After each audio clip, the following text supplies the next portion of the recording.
Hey everybody, this is Perch. I've been reading some of the comments on my videos lately and been thinking about comics in general. And, you know, in talking to a lot of comic creators, comic artists, comic writers, people in the publishing arm of the companies, um, I've come to this conclusion that you wind up being in this. And by in this, I mean comics. Are you in it for the lifestyle or are you in it for the money? And there's no shame in either one. The shame is actually not realizing which one you're in for when you go into comics. Being in for the lifestyle means that you're creating comics, you're writing comics, you're drawing comics. The money really doesn't matter. You're getting money from somewhere else. Maybe you work for a doctor, maybe you work in a retail establishment, maybe you're a butcher. Who knows what you are, but you're basically in comics because you love comics. And the money that comes from comics, the career that comes from comics, the influence, and probably that last one, the influence, we'll come back to that later, but that those things are secondary to whatever your day job is, to whatever your life is. For whatever reason, and every single person on the planet is different. They go out and they all behave and act differently. And you may be somebody listening to this video right now and you have a couple kids and you have a wife and or a husband and you have a job that's steady and you're happy and you're listening to me because my voice doesn't sound shitty on your commute. I find that weird, but who knows? Maybe that's who you are. Um I think people who are into comics and that lifestyle I admire greatly because it means on some level they're happy with their life. And comics is a side hustle. It's a gig. It's something that they don't rely on, but they get to dip their toe into every now and then, and it brings them happiness. And there's something, kind of magical and happy in that. And then there's people who are in it for a career. And when you're in it for a career, certainly with big corporations, there's a way to be in comics as a career. Or, sorry, I should start over. There's a way to be in your job as a career. And if you're in a big corporation, if you're in insurance or medical or software or anything else, look, if you're a computer programmer and you're working for an Amazon, Google, Microsoft, Apple, NVIDIA, somebody like that, you're going to be clearing 175 to 225 in base and maybe 150 to 200,000 in stock at a, not top level, but, upper mid level job. And if you're in that zone, you may be happy and you have your hobbies outside of work and your work is your job and that's just what you're doing and you're fine. And there's nothing wrong with that. It's one of those cases where if you can, you love comics, but you love them as a consumer. You don't love them as somebody who needs to influence them.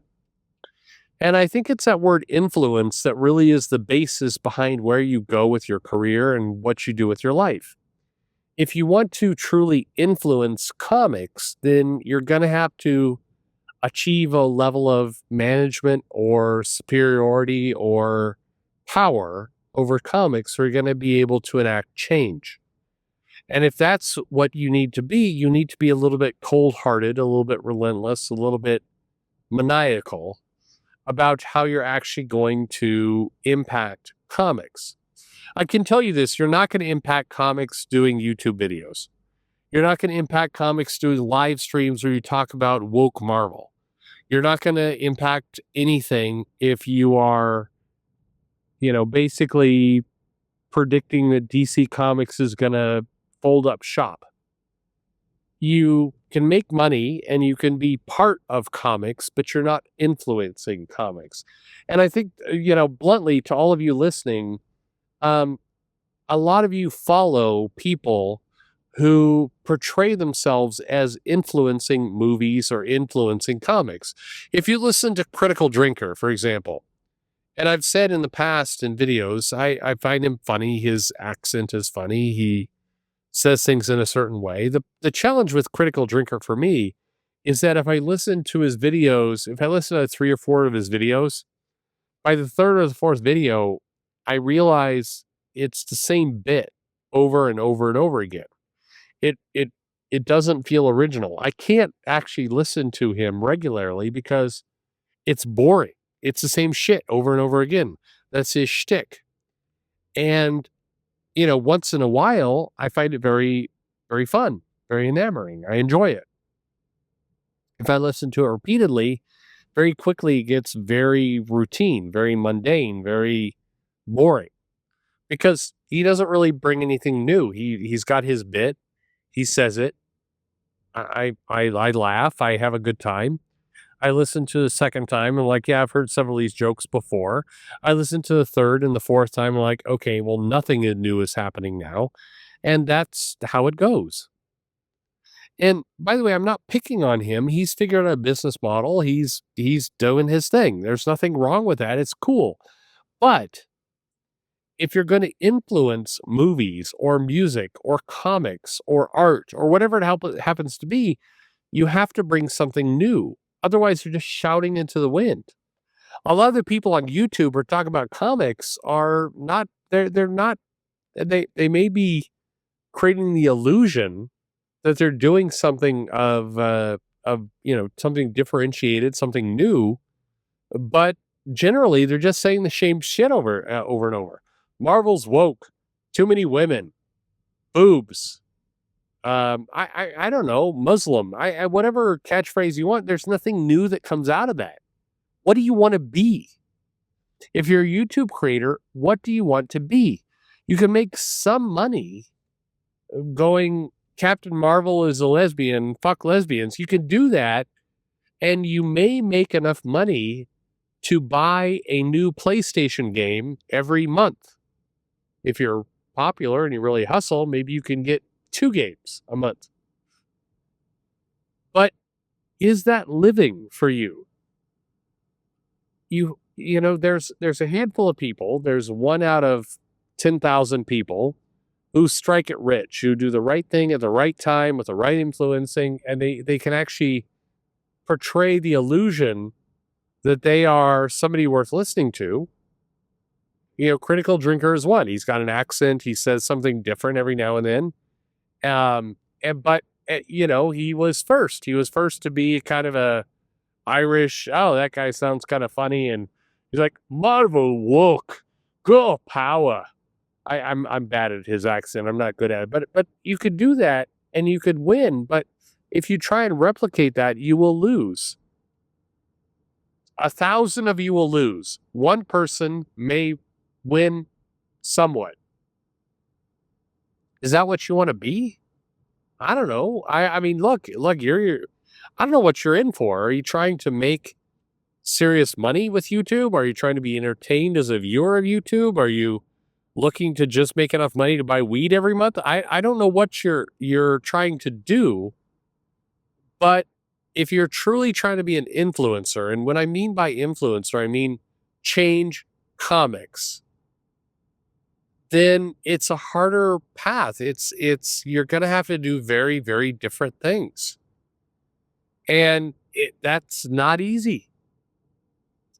Comic books, the biggest problem with comics, and I say this to a lot of people, Scott, you in particular, you do different things and you're rewarded for it, and that's successful and you should be proud of it. How do you replicate what you did to other people? That's the hard part. Legitimately, that's the really, really hard part. You've got to figure out how you take something new and you scale it across a lot of different people, across a lot of different distribution models and different, vehicles for people reading your comic. And that's how you truly be successful. Otherwise, I'm going to use a baseball analogy, you're batting doubles. You're getting to second base. If you truly want your legacy in comics to be a home run, you are going to have to do things that are scary, that are different, not just creatively, but from a business perspective. You're going to need to try and do something so different that you actually influence and change the industry? Are you, when you're a comic creator, are you stepping up to bat, trying to bat a single or trying to bat a home run? And when I say bat a single, that sounds like you're doing less, and you are. But look, if your goal is to just make a income for your family and your children and everything else, then yeah, batting the single is fine. The weird part is as many of you know who've listened to my videos, I worked in tech for a long time. And there were people who were trying to clear $250,000 to $400,000 a year in tech. And I'm sure for some of you who are listening to this right now, you're like, wow, that's a lot of money. Um, it was, and you can have a very good lifestyle. You can raise a child, you can, send them to private school, you can have a nice house, you can do a lot of stuff on that salary. And it's cool. And then there are other people who, buy a house on an island.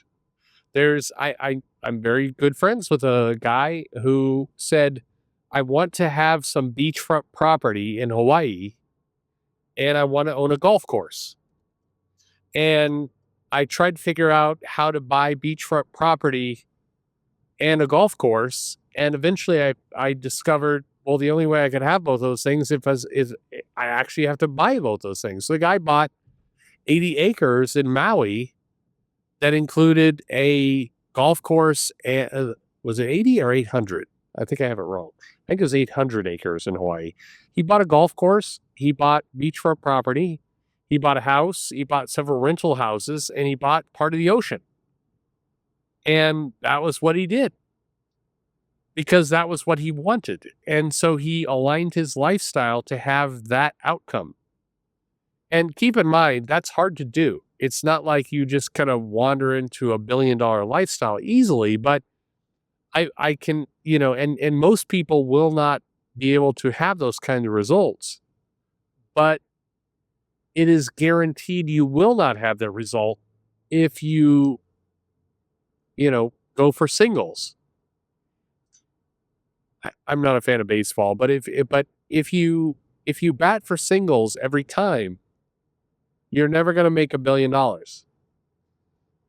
If your ambition is to have a nice, stable life with your family and your kids and support yourself and whatever else, you don't need $1 billion. And so you shouldn't try. If you don't have that ambition, you shouldn't pretend like you do. But in the world of comic books, we need some people who are trying to be billionaires. We need some people who have that ambition, because I can guarantee you, I don't know, I think I met Stan Lee, I want to say 5 times. I'm not sure if that's right. I had good conversations with Stan Lee 2 times. 2 times, and I know that for sure. I do not remember now if I met Stan Lee 5 times or 6 times or 7 times or 4 times. I don't exactly remember, but I know I had good, in-depth conversations 2 times. And Stan Lee is a bit of a, mythology in and amongst himself, but I will tell you, Stan Lee had a dream of being a billionaire. Stan Lee wanted to influence and change comic books. He did it different ways. He, sometimes had his own talent. Sometimes he co-opted other people's talents. But Stan Lee wanted to do big things. And he was successful. I talked to a lot of people in comics who have good dreams, but small dreams. So I guess this is throwing down the gauntlet. Where is your big dream? Where is your industry shaking comic idea? Do that. Comic books are art and storytelling fused together in a way that we really don't see anywhere else. How can you be that? Thanks for listening.